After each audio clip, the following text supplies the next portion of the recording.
Hello and welcome back to another edition of Five Things Friday stroke the retail podcast. I'm fortunate enough to be joined by Ghadi from Riyadh in Saudi Arabia. We, as part of our global mission on bringing the best of retail to you, the retail enthusiast across the world, I thought, what better way to look at what's going on in the region by talking to someone in the region rather than having opinions or perspectives. So, Ghadi, thank you so much for coming to the show. I know you're quite active in the retail community, right? In Riyadh and in the region.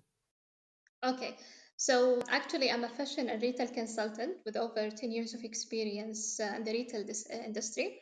So I work with consultancy firm and retail across GCC region and beyond. Basically, I help them adapt, grow, and understand the local market. Alex, to thrive in today's rapidly changing environment. Also, since 2023, I've had the honor of being part of Saudi retail firm as a jury member. So, to be honest, Alex, this has been far beyond what I ever expected. It becomes for me a mission and a passion. I always say that my mission beyond expectation. So, this is basically what I'm trying to do. Oh, it's fantastic. I mean, I've seen you all over LinkedIn, so you're obviously doing something really well. So why don't we just dive straight in? Tell me, I mean, for those of us who don't know the kingdom, who don't know Riyadh, who don't know the cultural differences, just give us an overview, if you like, of what's happening in the retail industry within the region. I believe that Saudi Arabia now is a dynamic and unique market. When you talk about young, digitally, and undergoing rapid transformation, especially in the light of Vision 2030. So I believe that also Saudi Arabia has a strong marketplace, an amazing opportunity for all brand and businesses to realize unmatched commercial success. Got you. And is there, from how you see, is there one industry that's growing faster than another? In terms of like fashion or grocery, or what's sort of the major growth industry within the region? Actually, it's more about e-commerce and digital things, with the Generation Z and all that stuff. I think today you and I will unpack many things together. We'll talk more about the five trend shipping, the retail sector also. Sure. Okay. Yeah, and I think it's a great segue. Why don't you tell me the five things that you see from your opinion that are shaping the industry? Okay, so I'll start with the Omnichannel because Alex, nowadays, especially after 2020, we all can notice that customer behavior changing so fast. Yani, it's like an overnight changes. So customer now start to expect more from the brand. They expect more in terms of quality, delivery, price, and even customer support. So we also notice high competition between retail and e-commerce. So I believe that today being present online or offline is no longer enough. So I always say that offline or online, at the end of the day, it's a win-win competition. So customer now want more seamless experience, like across everything: app, website, physical store, even in delivery. So I want to share with you also one example that stand out to me as pharmacists. So some of them yani, really nailed it, mashallah. They created this super smooth integrated shopping experience. Like you can walk into the pharmacy or just order from the app and it get a delivery like within an hour. I believe that the whole experience feel more connected. Let me think, what do you think about also Omnia channel? Obviously, from my perspective, I imagine in the United Kingdom, the maturity of omnichannel is quite mature because lots of retailers understand that they have to have multiple channels. And what they've been focused on is getting the back end, their business is structured in a way that they can compete more effectively across all channels. In fact, that there is only one channel, right? And that's where the customer is. But that's in, for example, in the UK or the US, where the markets are very mature, but in different areas within Europe and within Southeast Asia, we see that there's a different approach to omni-channel. Everyone wants to be omni. Obviously, all retailers understand the importance of it. It's just it's not that easy when you're not built to be multiple channel because maybe you've only come from physical stores and now you're becoming digital. Yeah, absolutely. I believe that it's not just about being present everywhere. It's about being fast, personalized, yani, across all those touch points. Yeah, yeah, indeed, indeed. Okay, so that's the first one. What's the second one? Also, I want to talk about customer experience, which is something I'm really passionate about it. So, yeah, you know what's interesting, Alex, about customer experience? We are not just seeing a shift in how people shop, but also why they choose certain brand. I believe that it's no longer just about how offering the biggest discount. We moved from the price wars to experience wars. Especially now with the Generation Z here in Saudi Arabia, yeah, what they're really looking for is that personalized experience. So yeah, so I want to ask you, when was the last time, yani, you walked into the store and you felt like the different? I mean, in terms of experience. I think the honest answer to that is in New York when I walked into a kids bookstore or a kids toy shop. There's a couple of great examples in the US where the way that retailers position themselves for selling to children I really enjoyed. So that was from New York. From the UK, when I went to Gymshark in Oxford Street, sorry, in Regent Street, that was really, really impressive how they've blended experience where you can have a gym session, you can have a class or go and do some weights, and there's showers and changing rooms in a retail store. I thought that was super awesome. And then in Shanghai, I loved watching Boysang. I think I don't know how to pronounce it properly, but basically they sell luxury sportswear and they had an internal ski slope. They had an internal freezer where you can put, a jacket for the Antarctic, walk into the freezer and see how warm it is. So it was super, super cool from a experiential. So I think they would be probably my top three or four. Wow. How about for you? Absolutely, that's kind of, yeah, that's kind of experience. It's not just about their, yeah, not just about selling a product. It's about creating a journey. يعني. 100%. 100%. How about for you? Is there anything locally that you've seen that is like that for you? Yeah, lots of great experience actually. Okay, tell me, explain it for me. Yeah, especially during Ramadan season. So I remember last Ramadan when I went to the shopping mall, I saw like this kind of one in one store they try to present like local food inside the store. You know, that's something yeah,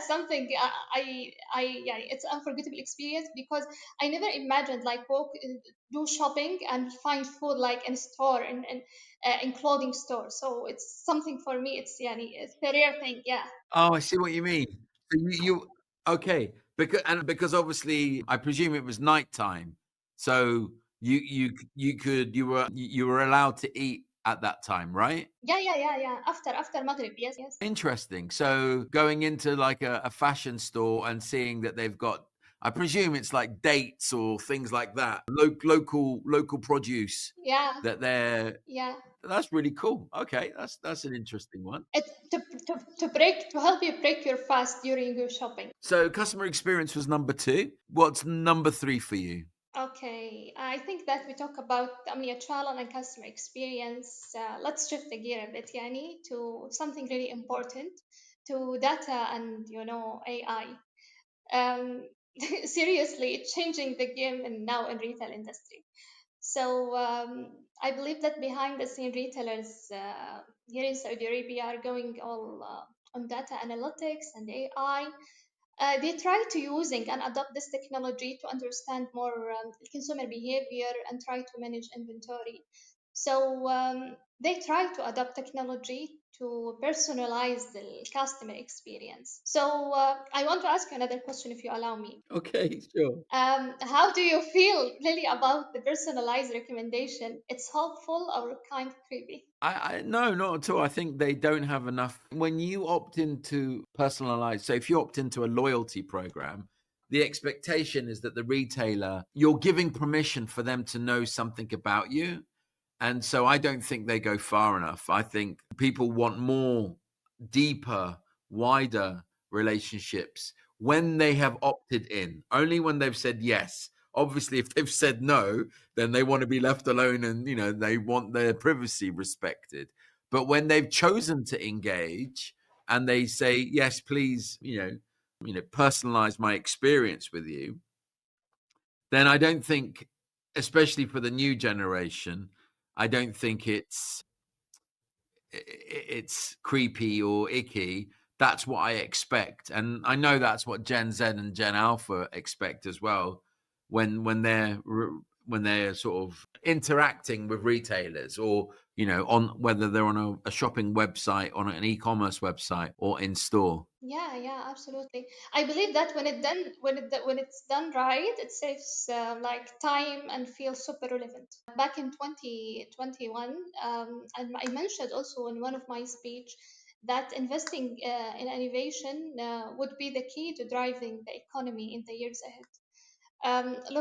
Looking at where we are now, Alex, that couldn't be more true. Yani.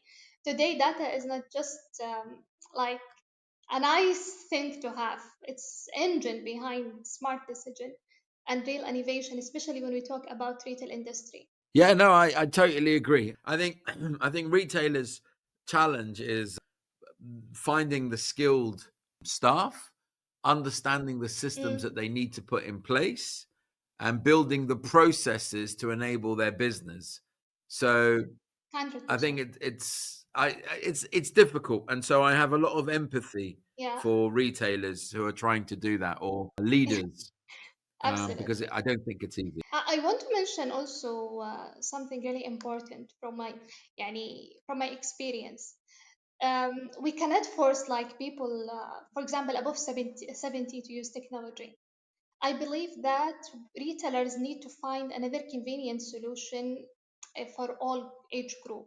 Now focus just in Generation Z, but we also need to focus more in older people. At the end of the day, we invest in technology just to enhance the customer experience, not replacing human connection. Yeah, that's a really important one. It does feel that some of the customers are being left behind, and Right. it probably is the I don't know, yeah, the older generation, or the less digital native people who are not used to being online. And just few weeks ago, yeah, just few weeks ago, okay, just few weeks ago, I had a meeting with one of my clients, and we discussed, all about AR, VR things, technology. He asked me very simple question, Ghadi, how can we provide customer experience without using technology? So actually, my answer was very simple. Just focus. You have to focus in three pillars. First, communication. Second, transparency. Third, try to create easy return policy. That's all. How about your advice? How can brand like provide customer experience without using technology or far away from using technology? Yeah, go ahead. You want me to tell you?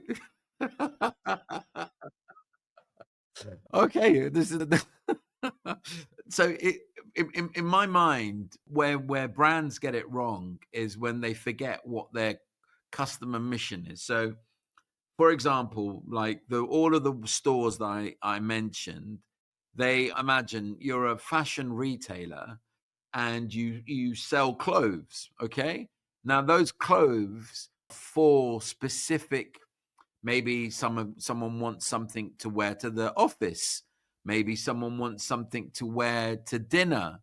And so what retailers need to do is to zoom out and think of the customer journey in the aspect of what the customer's coming in for. What's the shopping mission? And those shopping missions, sometimes you come in and maybe you're greeted with something that has nothing to do with the mission that you're on, and so therefore you as a customer become really frustrated. And so the balance is understanding, if you're buying food for dinner, maybe the experience is having 4 or 5 items put together as an idea for a Friday night evening meal with your family. Or so people, unfortunately, the customer journey, depending on who you talk to within the retail, whether it's merchandising, whether it's marketing, whether it's technology, operations, they all have a different view on it. And when you think of where it works well, which is online, e-commerce, Amazon, that's because only one person owns that customer journey. And that's what I think retailers need to do a little bit more of. Especially, I mean, in the UK is a classic example where the idea is, if you're coming into a sports shop, I just need to give you product. And yeah, that was true. But when you look at what Gymshark is doing, is like, well, don't just come and buy from me, come and spend time with me. And so that's again what I see a lot in Shanghai, in China, where retailers, yeah, it is absolutely. Maybe we should this is I'm curious. Let's move on because I'm conscious of time. Number 4? Yeah. I want to also talk about sustainability, um, because now you're seeing more, especially among your generation, among younger customer here in Saudi Arabia. I mean, it's a shift towards sustainability and ethical retail. So, and I think that's becoming more common now. Even in supermarket here in Saudi Arabia, we'll see more eco-friendly option, like, for example, reusable bags, simply because this generation expect that and really care about sustainability. And if you ask me as an expert, I believe this is not just a trend, it's a mindset. The younger generation is really driving that shift, if you agree with me. So they're choosing a brand, basically they reflect their values, especially when it comes to environment, sustainability, and all these things. So it's no longer just about the product itself. Sustainability is a really tough one, but I think price and affordability is a big thing. And what we've seen here is that when people have to make a choice over price or sustainability, they're choosing price. It influences people.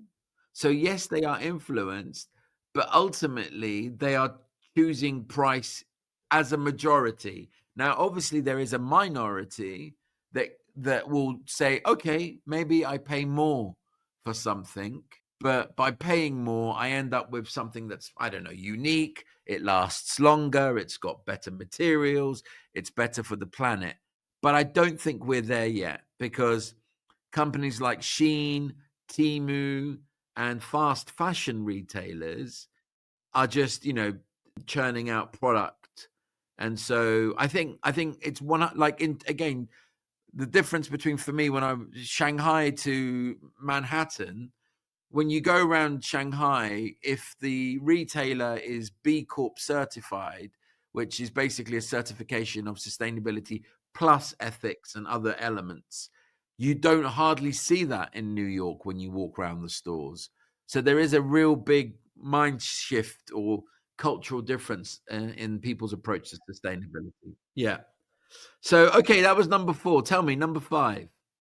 Okay, I want to talk also about most exciting thing happening in Saudi retail now.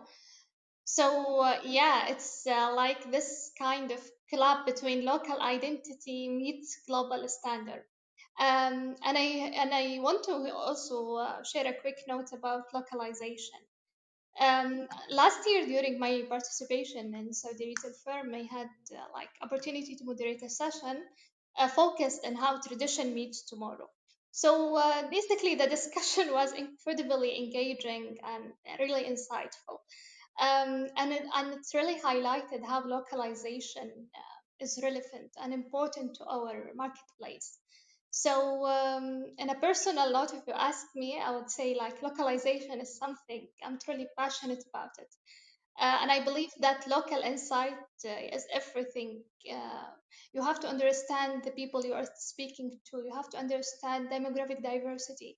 You have to also understand your target customer habits, value, even their expectation. So, in a market like Saudi Arabia, that balance now is more important than ever. Customers here are smart, connected, and proud of their identity. And also customer, I think everywhere, yani, around the globe are aware of their power and influence. I love it. I think, listen, I think that's a beautiful way to end the podcast, because I think that's such a nice way to reflect on the market and the community, if you like, and the retail industry within the region. So, Gaudi, thank you. Sorry, I pronounce it properly. Gaudi, thank you so much for giving up your time to be with us. I love being interviewed. That was very cool. Thank you very much. Yes. Yeah, yeah. I love it. Thank you for giving me the opportunity. It's a conversation. It's a conversation. My pleasure. And hopefully, maybe actually, if you've got anything, any recommendations of where I should go in Riyadh, I would welcome anything, because obviously I'm there next week. So please feel free to say, oh, you must drop by blah blah blah place. I would recommend any recommendations. Okay, I'll send it to you. No worries. Thank you. Have a lovely day. Thank you, Alex. Bye.